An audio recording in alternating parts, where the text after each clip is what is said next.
Hey guys, got the green-red deck for Dragons of Tarkir, and yeah, okay, I couldn't wait to open the box, so I just did, and I kind of wish I didn't because in the booster packs, is it this one?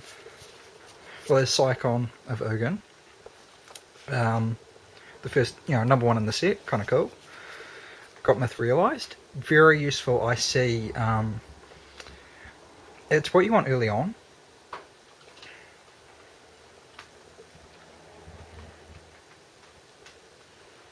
I wiggle that and the camera wiggles. Strange. Anyway, moving along. Here's the other pack. Lose Calm, red card, Champion of Arishin. It has lifelink, 3-2 lifelink for... I have nothing really good or bad to say about it. 7 of the scale, but meh, can't pronounce it. Ensuring victory, segmented... I can't... Yep. 6-5 for 6 with Megamorph, making it a 7-6. That could be a pain. Kind of makes me think of like my cat player getting all excited about treats. Glint. I would love to see that in foil. If you've got that in foil, can you take a picture and send it to me? I cannot believe my luck. A planeswalker in an intro pack. It is the second time that's happened, because it happened in Khans, and it's ironic because it was Sarkhan that time too.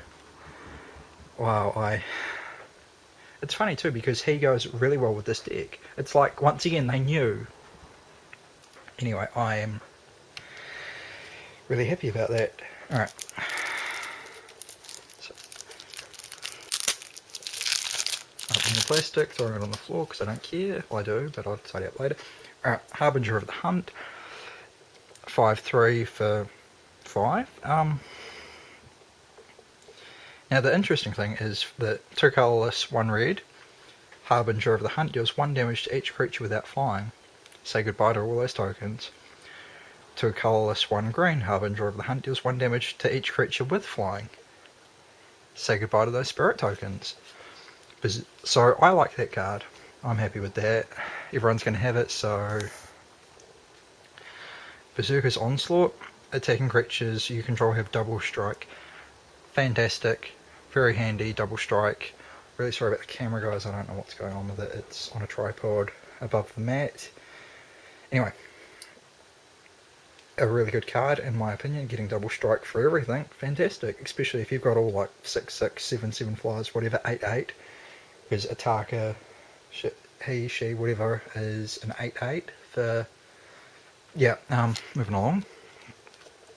Ataka Berserker, Human Warrior, has Formidable. Ataka Beast Breaker gets a +4/+4 until the end of turn. Activate this ability only if creatures you control have total power of 8 or greater. Now, the interesting thing about Formidable is that it does count the creature itself. And you get 2 of them. Cool. Glade Watcher, Defender. Another one with Formidable, 1 green. Glade Watcher can attack this turn, so it didn't have Defender. Activate this ability only if you control creatures with 8 or 8 power. Yeah, okay. Respectable. Well, not sort of.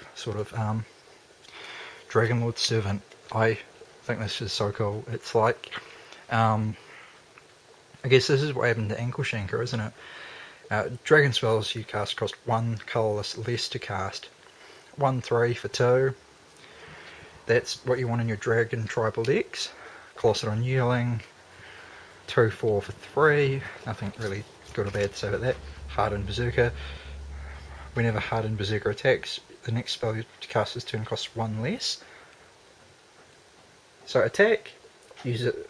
Oh, you've got 2, fantastic. So attack with, get them both out, attack with both, and then cast something in your second main phase. Workable. Dragonloft Idol, Gargoyle. As long as you control a dragon, Dragonloft Idol gets +1/+1 and has flying and trample. So a 4/4 flying with trample as long as you control a dragon for 4. It's an artifact creature, I guess that works for it. I'll put that over there. Sabertooth Outrider. Another one with Formidable. You get 2 of these out, they both got Formidable, which gives it first strike. A 4/2 with first strike. Yep, yeah, I'll take that, but it does cost 4. Summit Prowler, I have an issue with this card. It is the exact same Summit Prowler, but there's dragons in the background. If you have this card, you go look at it. 4/3 for 4, average. Wearing Eric's Cat Beast. Well, it has my vote, then it's a cat. Formidable. 2 colorless, 1 green. Target creature blocks lurking Enrix this turn if able. 8 or more. Yeah, 3/5, turn 5. Maybe. Needs testing. Stampeding Elkherd. 5/5 for 5. And it gains trample with, 8 or more power. Yep. Oh look, Sarkhan of Ugin.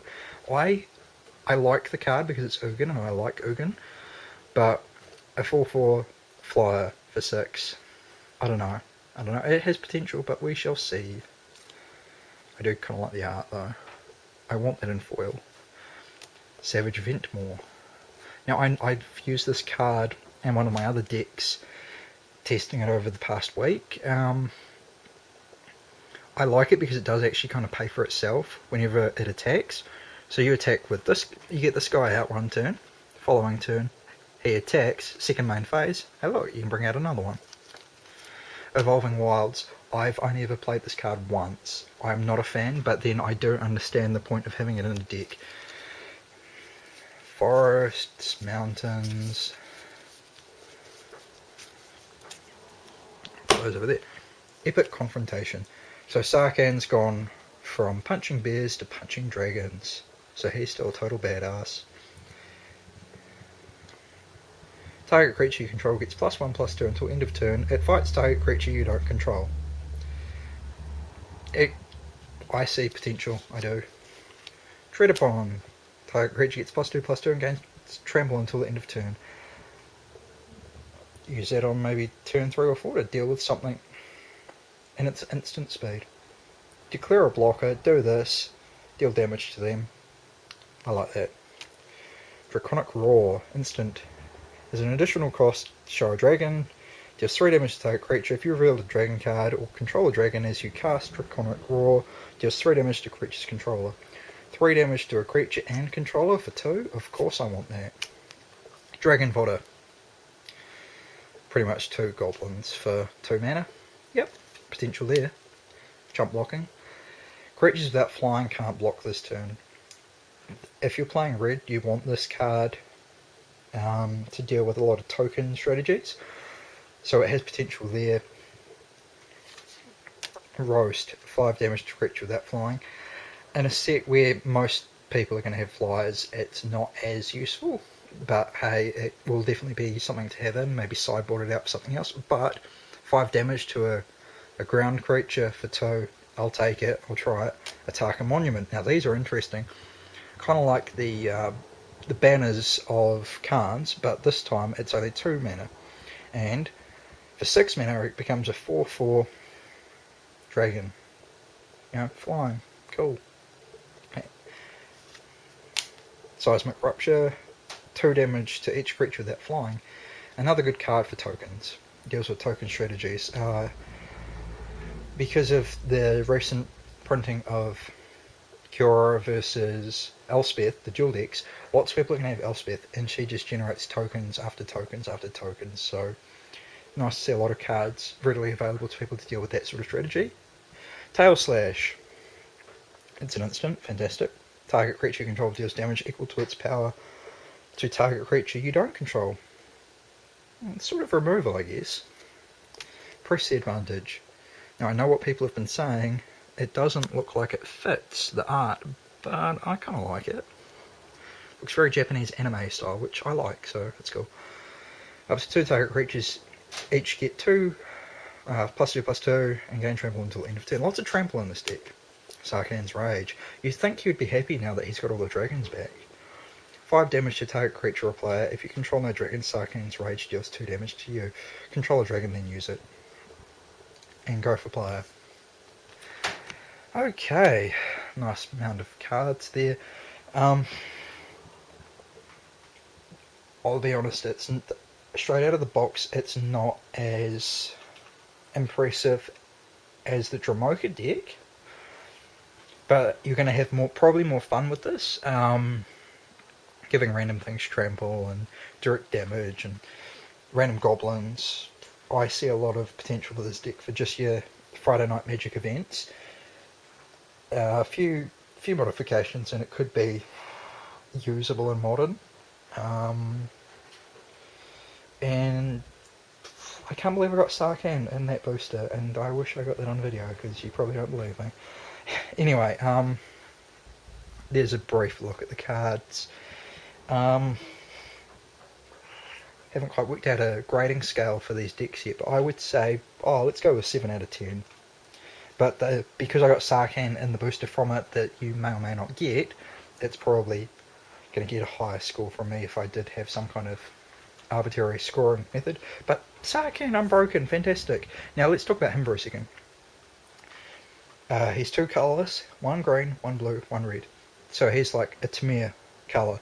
Now if you've got the Wedge lands from Khans, you'll be fine. If you've got Fetch lands, you'll be fine. You don't need to adjust your deck too much. You just splash a 3rd colour.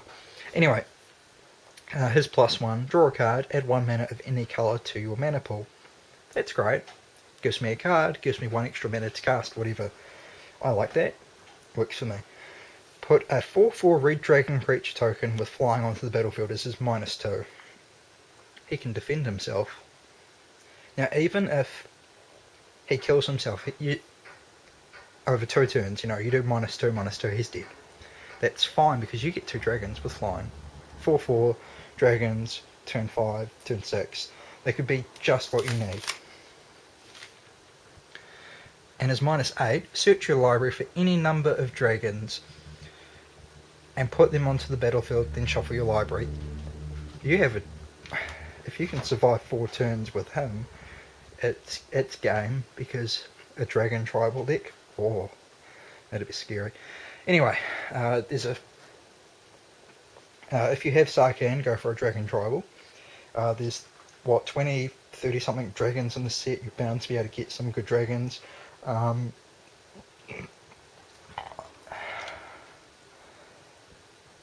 There is a lot of potential with this deck with a few modifications. Savage Ventmore is an amazing card because it pays for itself when it attacks, which is really good for a green deck with your whole mana ramp. There's a few cards in this deck that I'm not too impressed with, but that's okay because I can always swap them out. Anyway, thanks for watching, do appreciate it. Hope you learned something.